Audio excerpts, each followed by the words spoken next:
Hi, everyone. I'm Matt Henney with Project Q Atlanta. Welcome to another episode of Q Conversations, our virtual event series about LGBTQ issues. Today, we're discussing the new session of the Georgia legislature, which opens on Monday. And when legislators return to the state capitol, they will be joined by 7 LGBTQ lawmakers, a record number for Georgia. Joining me today are 3 of those LGBTQ lawmakers to talk about their priorities for the new session. There is Representative Park Cannon, who represents District 58 in Atlanta. Thanks for joining us again, Park. You're so welcome.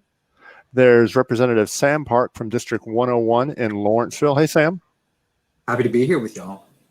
And Representative Matthew Wilson of District 80 in Brookhaven. Hey, Matthew. Hey, everybody. And hello to everyone joining us today. Thanks for taking part in the discussion. Also here is Project Q's Mike Fleming, who is moderating the online chat, which is to the right of your screen.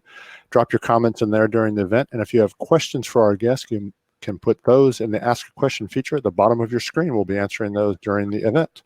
So with that, we will get rolling. When the session opens on Monday, like I said, there'll be 6 LGBTQ lawmakers in the House, and for the first time ever, an LGBTQ member of the state Senate in Reverend Kim Jackson.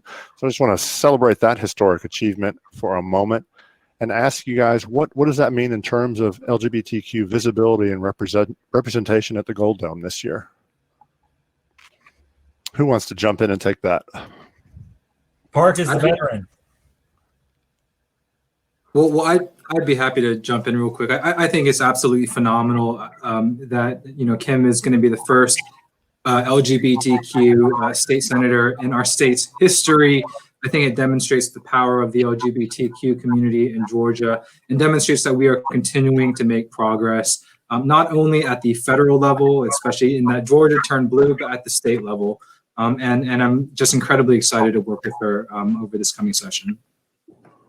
Awesome. Thanks, I agree, y'all. I had to get my flag, my little trans flag, because it's so interesting when we talk about being LGBTQ lawmakers, when really, if we get granular with the alphabet, we are LGBTQ lawmakers. We still need our T at the state capitol. So I think that it's going to give us an opportunity for more individuals in Georgia to consider running for office if they're transgender, because all of those other groups are represented. And she's going to do a great job. She's already been down at the Capitol working on policy, specifically legislation around the death penalty and homelessness. So those are issues for our community, certainly. And I'll just add that for me, I've known Kim for many years. She was actually my pastor at All Saints Episcopal Church in Atlanta, where a few other legislators attend as well. And so she has been my personal spiritual counselor for several years. And when she came to me and expressed an interest in wanting to run, I told her she had to do it. And I am ecstatic that we all will have her voice in the state Senate, because as I reflect back about a lot of the things that I'm sure we're going to talk about on this call today, and a lot of the fights that we have year after year after year after year, almost always they have started in the Senate. That is where our biggest bigots in the legislature are, to be quite frank. And to have her voice and to have her gravitas and her spiritual message in that chamber, sharing her truth and speaking her truth, that is going to be a powerful symbol, not just for us in our community, but really for all of Georgia. Okay. Well, and so the influence of LGBTQ lawmakers is growing. Park, you were elected to a leadership position by House Democrats for this session, and Sam, you're now the chair of the Gwinnett delegation. So while the number and influence of LGBTQ lawmakers is growing, all of you are Democrats in a GOP-controlled House. What does that mean? Well, I think it's challenging, of course, and in terms of advancing our legislative agenda and stopping harm But of course, that will require us to work with Republicans where we can, find common ground where we can, especially in this very challenging political moment in our country's history, but also to stand firm on our values, to encourage folks, especially LGBT folks, that there are people who represent them, who are fighting for their best interests, but also while there's a lot that we have to do, when we return to session, there's also a lot of work that we have to continue to do and that we can do at the local level in our own communities, especially given that we have majorities, Democratic majorities in Gwinnett, in DeKalb, in Fulton County, some of the largest areas in the state where we represent, at least in Gwinnett, we represent 1 million folks. Okay. Matthew or Park, any comments about being Democrats in a GOP-controlled House? We already know what the fight feels like. Last year, in passing the hate crime bill, we were able to receive status recognition as the LGBTQ community and figure out ways that we can find protection, even when the dominant narrative is that the hate crime bill will only support issues of race or religion, when really one of the sponsors of the bill was Representative Carla Drenner, the longest serving lesbian in the Georgia General Assembly. So I think that we have a lot of wisdom within our caucus, and we're going to be fighting. It's going to be good. Okay. Well, and Park, you mentioned the hate crime bill. I was going to ask about that. That was passed in 2020. First time in Georgia history that a law included protections for LGBTQ people. And the House also passed a measure to reform the state's HIV criminalization laws. Do you think there's an appetite for another home run like the hate crimes law this year? Representative Sam Park has been very tremendous in his legal opinions as well as his legislative prowess on the HIV decriminalization bill. The truth is, just as we stated in the beginning of this call, many bills will pass the House and then die in the Senate if they're positive for the LGBTQ community. Many bills will start in the Senate and be killed in the House if they're dangerous for the LGBTQ community. So it was really interesting to see that once we were passing the hate crime bill and we needed to include language for the LGBTQ community, that we were able to get that done. Well, it wasn't as explicit maybe for one piece of our community, but the explicit pieces on sex and gender would cover the community. So I think now it's really just important that we continue to reclaim and claim that narrative that was a win for the community. And Representative Park, I know you know more about the decriminalization bill. So yeah, I mean, I think to your question, Matt, there's going to be a lot of LGBTQ specific pieces of legislation or pieces of legislation that impact directly our community that we'll be working on, including comprehensive civil rights legislation, HIV decriminalization, a ban on conversion therapy. I know which Matthew Wilson has taken the lead. I know Representative Cannon has done, or Secretary Cannon has done an incredible work in terms of the gay panic defense. And, going into my third legislative session, the only certainty about the legislative process is uncertainty, right? The one thing I think all of us can commit to not just our your listeners and the folks who are watching, but to Georgians across the state, is that we are going to be fighting to make progress on every single one of these issues because LGBTQ Georgians are Georgians. And as lawmakers, we are going to be fighting to pass laws that benefit and protect our communities and allow us to thrive. Well, and Sam, you mentioned the conversion therapy bill. I wanted to ask Matthew about that. You're introducing a ban on conversion therapy. We talked about it recently for an article I did for Project Q. It's a measure that gained a subcommittee hearing in 2019. So can you talk a little bit about the bill and your hopes for it in the new session? Yeah, the bill is modeled after similar legislation that we've seen enacted in states across the country. So it's nothing new or groundbreaking. As you mentioned, we introduced it in 2019 and had a subcommittee hearing that went very well. We actually got a lot of bipartisan support after that hearing because of other measures that, anti-trans measures that were introduced in 2020. Our bill did not move, but I have been working with some key supporters and advocates in the off season, and we've identified some Republican supporters who are helping us privately right now, and we are urging some public support.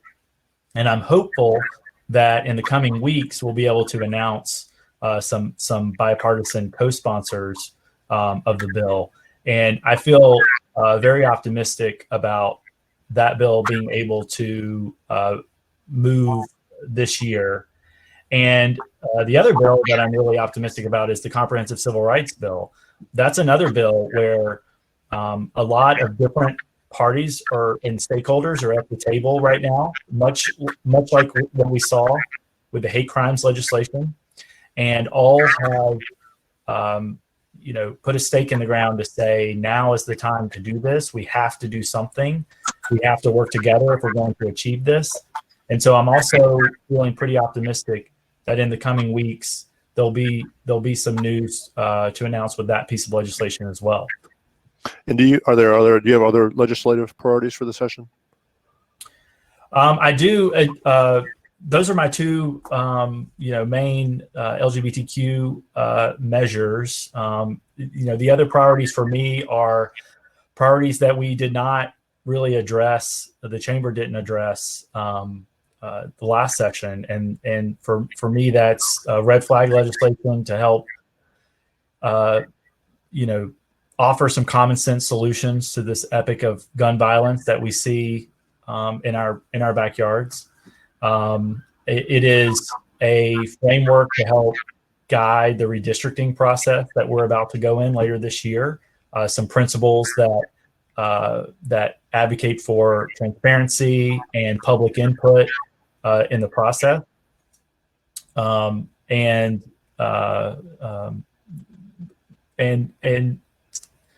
a bunch of other bills. I won't hash through all of those, but those are probably my top priorities, I would say, as we begin the 2021 session. Okay. And Sam, same question for you. Will you sort of walk through your legislative priorities for the session? Sure. So I have 3 bills drafted that have fiscal notes attached, which I'll be introducing along with the caucus. The first would be a refundable earned income tax credit. I plan on working with newly elected Representative Marvin Lim, who's expressed a lot of interest in that issue. I drafted and introduced last year 2 bills related to providing tax credits to child independent caregiver, to expand the child independent tax credit, along with an expansion of a family caregiver tax credit. Again, ensuring that we're providing support to families and children, especially during this very challenging period of time. I also introduced legislation last year to reform our eviction laws. Again, that's another very big need, especially in the current crisis, where millions of Americans are at risk of eviction. And then, of course, I'm looking at my legislative agenda I have up here. But of course, expanding access to healthcare is an issue near and dear to my heart. HIV decriminalization is a critical component to that. But we still have to do everything we can to expand access to healthcare for all Georgians. That's the big structural challenge that's exacerbating the HIV epidemic. I was speaking with folks from Georgia Voices, and they're going to be working on an issue to expand access to healthcare for children by automatically enrolling those who may be eligible for peach care. I think it's an excellent idea. I know it's going to have a fiscal impact, but again, we have to continue to work on, again, expanding access to healthcare. Along those lines, I also drafted a study committee to look at ACEs, adverse childhood experiences, I'll be looking for Republican sponsors, to help carry to take the charge on that issue as well. Thank you. And Park, in past sessions, you've worked on legislation around HIV and PrEP, among many, many other things. What are your priorities for the new session? We know that if you're not yet living with HIV and you don't want to, we can make that possible. So we're really dreaming forward without stigmatizing individuals. We know that there's funding that comes from the federal government to provide housing for you if you do receive a positive HIV diagnosis. But unfortunately, there's been so much red tape and strife and lawsuits that we want to make it as accessible as possible in a time in which people are having a new revolution on personal health care. They're getting COVID tests regularly. They're considering the flu vaccine, considering, this COVID-19 vaccine in its early stage. And so hopefully this will allow for the legislation that we need to get passed, which is really just the coin. We need $400,000 for our pre-exposure prophylaxis program to go statewide. And we just don't yet have that funding committed by the speaker and by the majority caucus. So we will be working on getting that $400,000 for the pre-exposure prophylaxis statewide program. Additionally, I'm so happy that Representative Wilson and, Representative Park agree that LGBTQ families are families.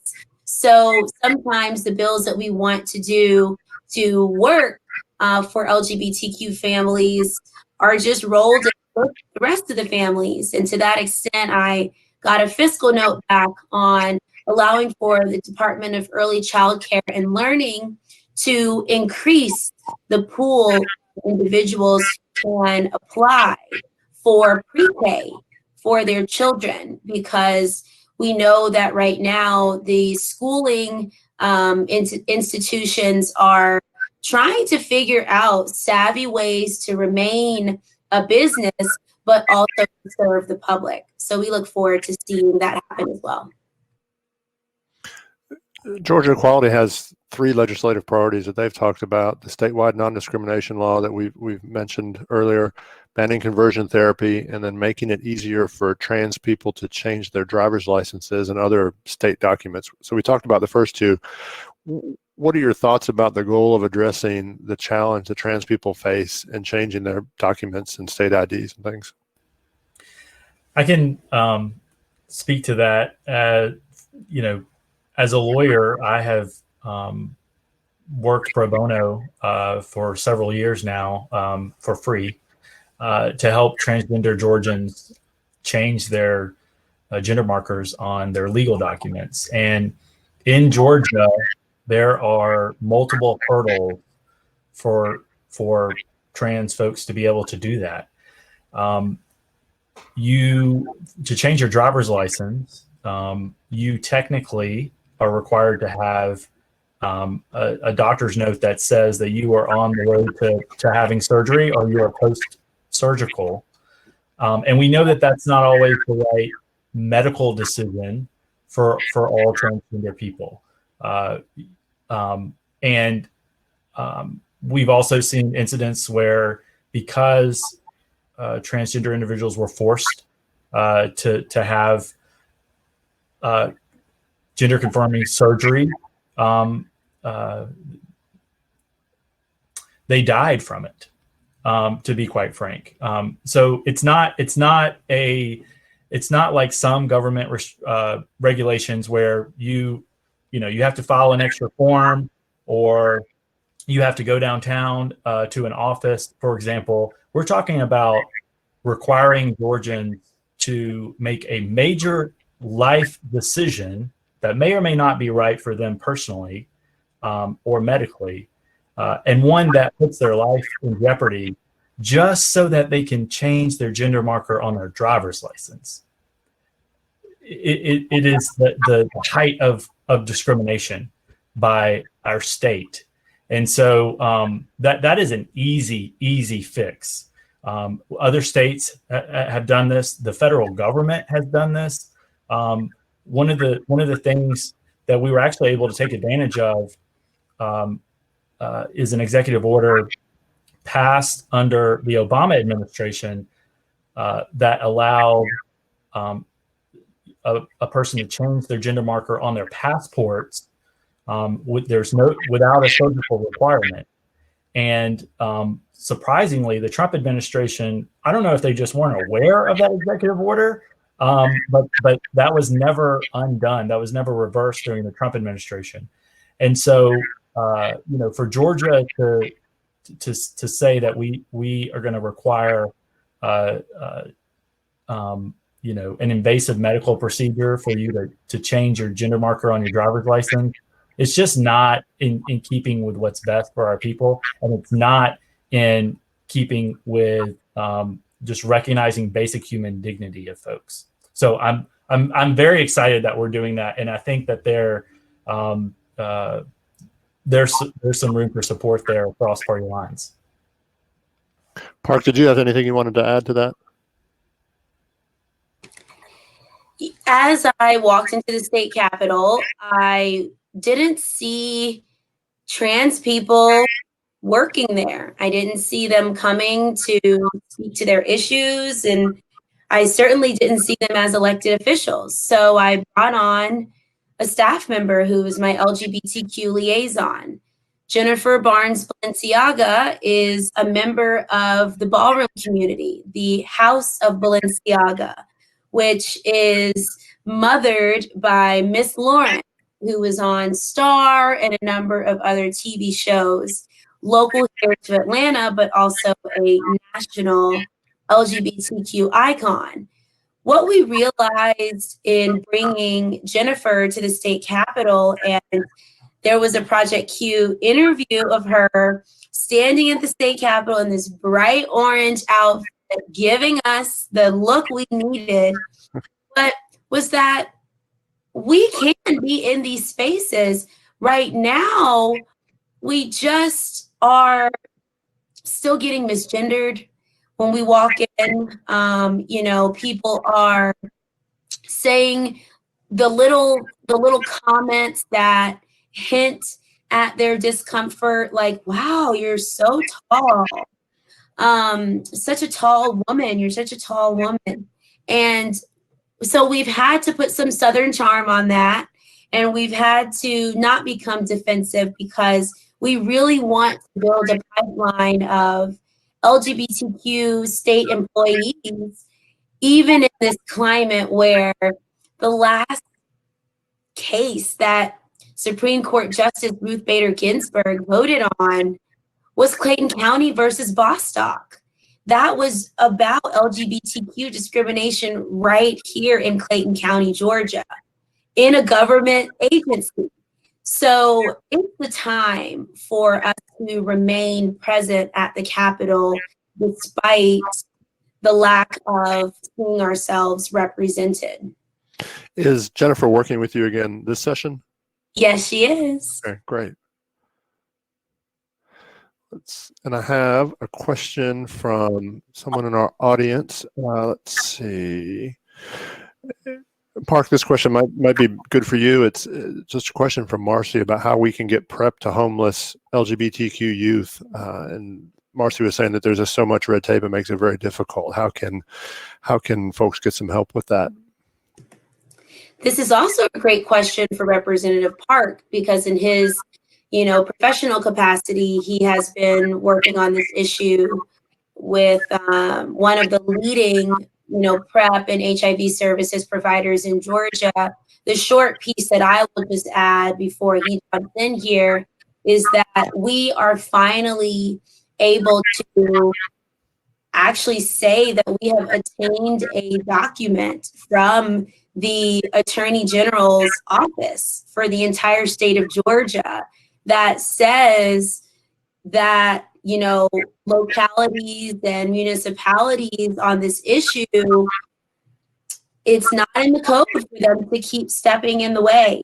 And those providers are taking that as positive feedback right now.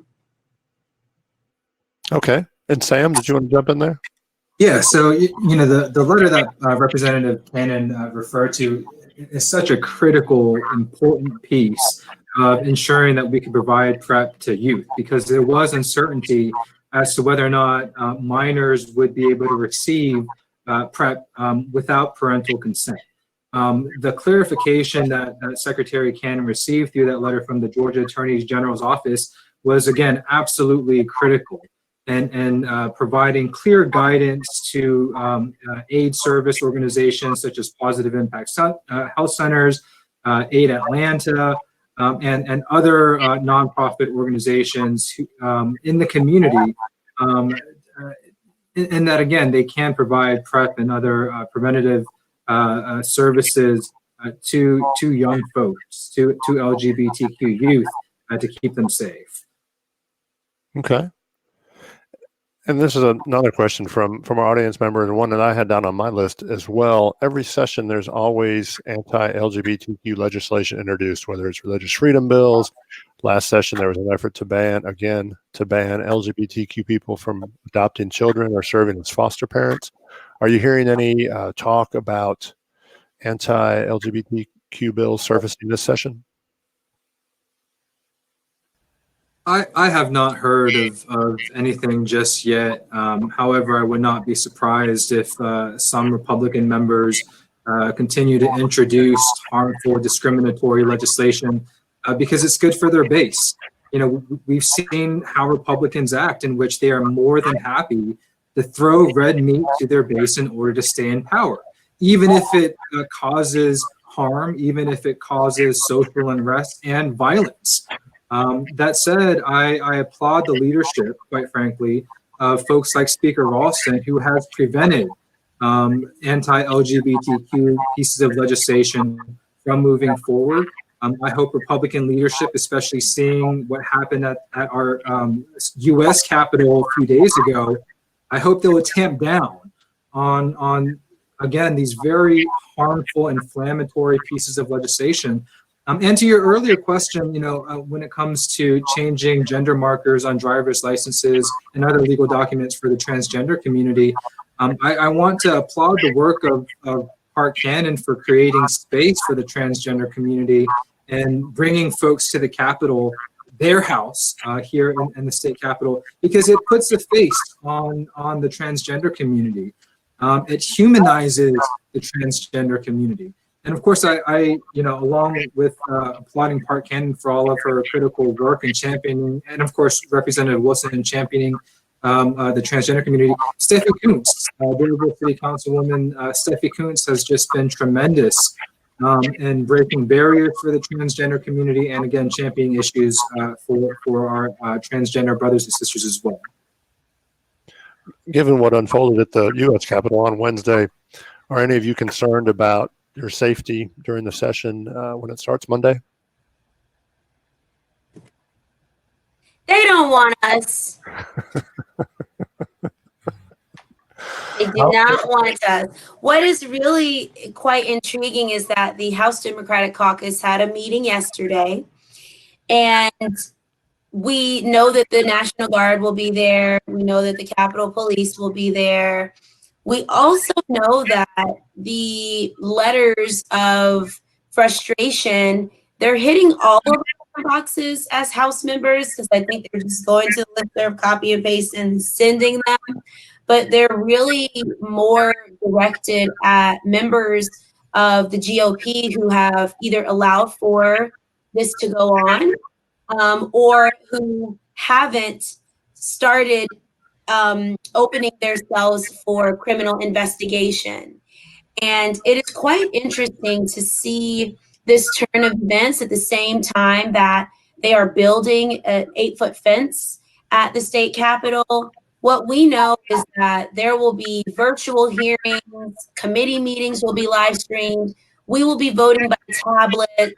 We will have less staff on site and more security on site. We'll be getting weekly COVID tests up to twice a week. Members and staff are advised to be able to receive those. So there will be other examples of members coming together to support each other that I think we've seen in a long time. And I think now is the time for that, for us all to realize, all right, maybe back in June, Representative Cannon and some of the members of the Movement for Black Lives are being targeted, and now members of the GOP and the Governmental Affairs Committee members are being targeted. We all experience this, and yet we just want to do our job. So that's what I think is going on right now. But thank you for asking. Well, and something that's already been unfolding at the Capitol hearings about the elections. Efforts are already underway by Republicans to dismantle voting tools that were so widely used in the November elections and the runoffs, such as no excuse absentee ballots, drop boxes, early voting. Are you concerned that these efforts at voter suppression, that's what I call it, I think they're disguised as election reform by supporters, will they consume the session and leave little room or little time or energy for the LGBTQ priorities that we've been talking about? Yes and no. They're definitely going to consume the session. I mean, we've seen that's what the Republicans' priority is going to be this session, is trying to make it as hard as possible for Georgians to vote. And we know why. Their leaders have given quotes to the press that say, if we let every Georgian vote, Republicans lose. That's the quote.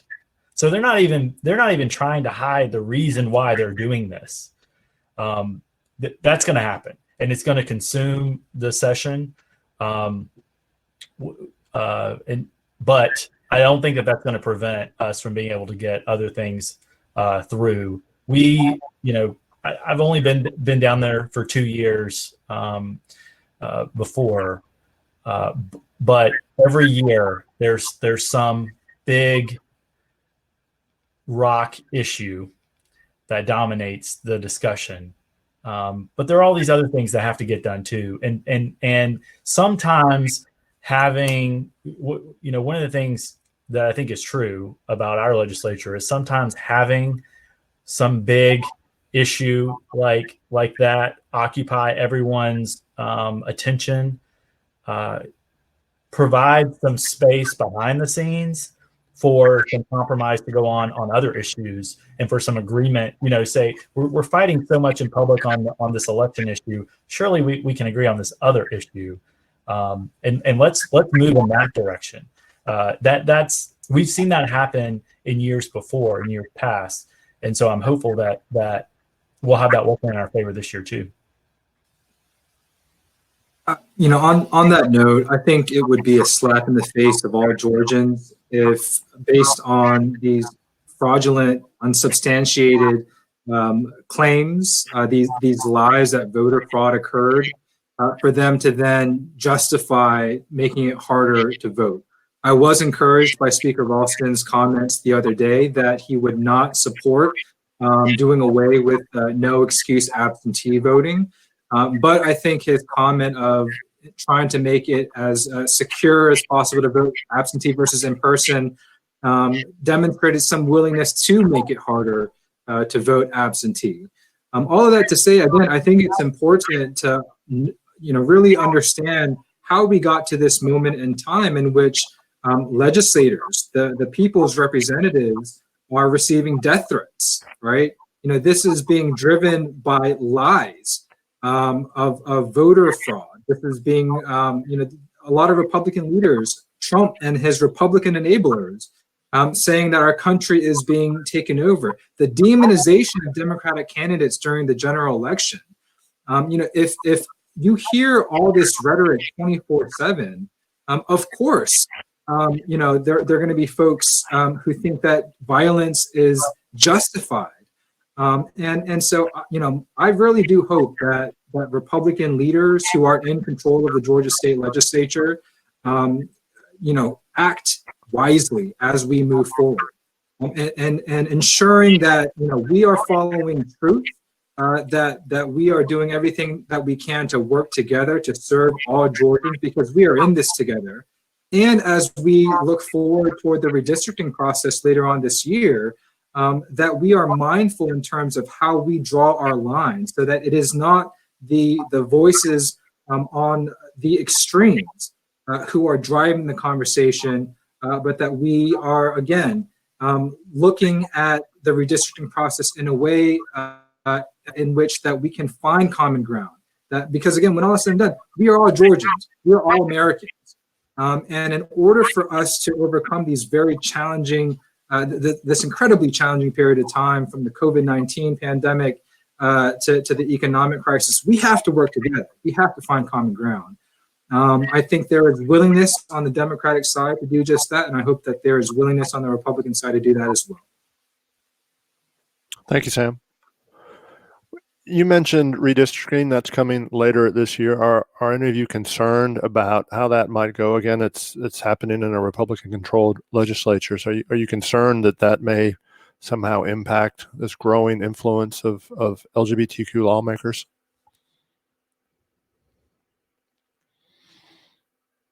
So I have an opportunity to serve on the Democratic Reapportionment Committee under the leadership of Carolyn Hughley, who has gone through the redistricting process at least 4 times, given her long tenure in the Georgia state legislature. I think it's going to be challenging for Republicans to do what they did 10 years ago, where they essentially drew the maps to give Republicans a supermajority. They drew 56 Democratic seats. I think that's going to be much more challenging, given how much our population has changed, particularly in areas like Gwinnett, where we are expected to pick up seats. The diversity that exists, I think is going to be, again, that much more difficult. And all of that to say, I think Republicans are going to do whatever they can to preserve the majority for the next 10 years, especially in light of the Supreme Court's decision that says that this question of redrawing the lines is a political question, up to the discretion of state legislatures. The hope that I have, of course, comes from our Democratic-controlled U.S. Senate, and that if we are able to pass the John Lewis Voting Rights Act, that there will be greater federal oversight as to how these lines are drawn. But when it comes to LGBTQ representation, each and every one of the LGBTQ members of our legislature are fierce community leaders. I think all of us will have an opportunity to continue to fight and serve. And, regardless of how these lines are drawn, while we are going to face a challenging period in time, once the dust settles, I think the voice of the LGBTQ community and the Georgia State Legislature will continue to grow and be strong.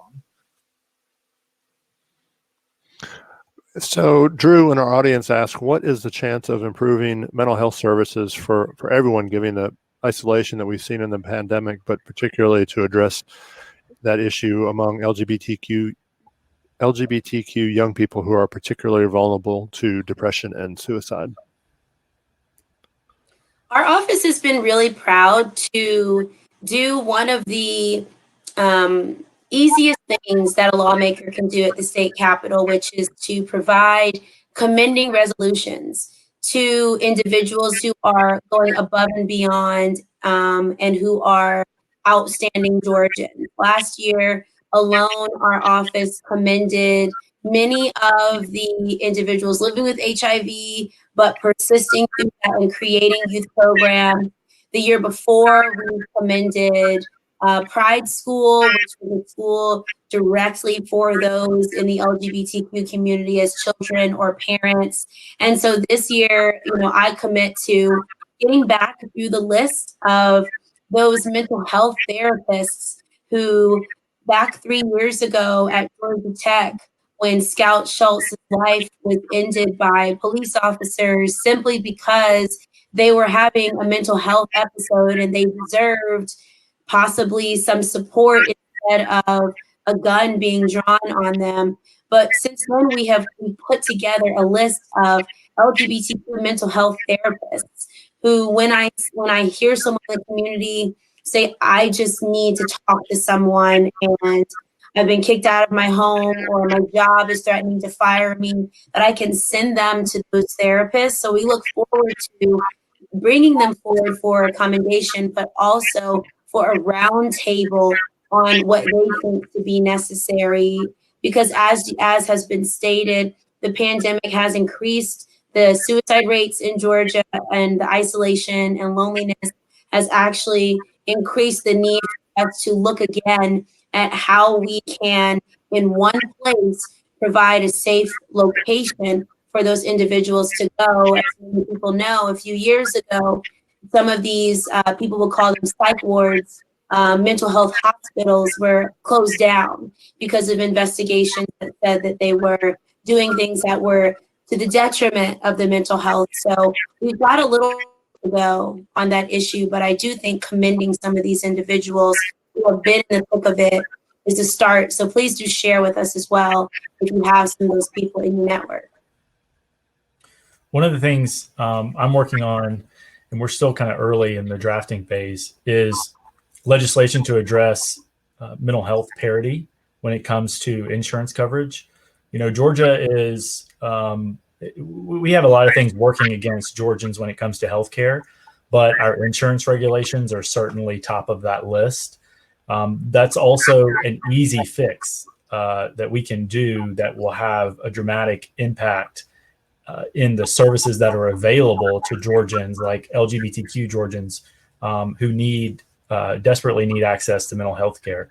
And so mental health parity would just require insurance providers to offer mental health services to their insureds at the same rate that they offer non-mental services. And this is another example of an issue that we've seen other states tackle. We know the way to fix it. It's just about rallying the support and the political will to get it done. So that's one of the things that I'm working on. Okay, thank you, Matthew. So I have one last question for all three of you. Where can people follow you and stay on top of what you're working on? And just to add a second question, and I was going to ask, any suggestions on how LGBTQ folks can get involved in the session and help the efforts that you guys have detailed today? Who wants to jump in and go first, Park? So you could follow me, via social media. I'm Sam for Georgia on Facebook and Twitter. Rep Sam Park on Instagram. I'd encourage all your listeners and the folks watching to work with Georgia Equality. I know they've had a tremendous lobbying effort and have just been so important. Have such an important role at the Capitol in protecting our community and moving issues forward. Hey y'all, I love social media. And so please find me on Facebook, Twitter, and Instagram, as well as TikTok. However, one of our House Democratic Caucus colleagues, Representative Beth Moore, just went viral on TikTok recently. So I think that's a fun place to go. I also wanted to just remind people, there's an app called Clubhouse. It's in beta version right now. But if you get an invite to it, it's a really good space to have internal dialogues and chats. Additionally, we've been working on this application called icebreaker.video. If you Google icebreaker.video, it's a really great way to host these dialogues as well, similar to StreamYard or Crowdcast. But please go to the House website, legis.ga.gov, figure out what committee hearing you want to pay attention to, and then hop on one of these other channels, Crowdcast, Facebook, Instagram, Twitter, Clubhouse, StreamYard, and host your own people's hearing and invite us, help us just kind of stay in conversation. We know that session we will be in this first week, starting Monday and going through the rest of the week. The second week will be the budget week. And so many members will actually be back in their districts. And then we'll come back in on the 25th or the 26th. So just to stay in touch, by realizing that it's getting digital, but we still want you to be a part of it. Park You on TikTok is almost a reason enough for me to actually put that app on my phone. So I'm going to think about that. Matthew? Yeah, I think the best way for you to stay updated on what's happening at the session, aside from signing up for my email updates, of course, is sign up for email updates from Georgia Equality.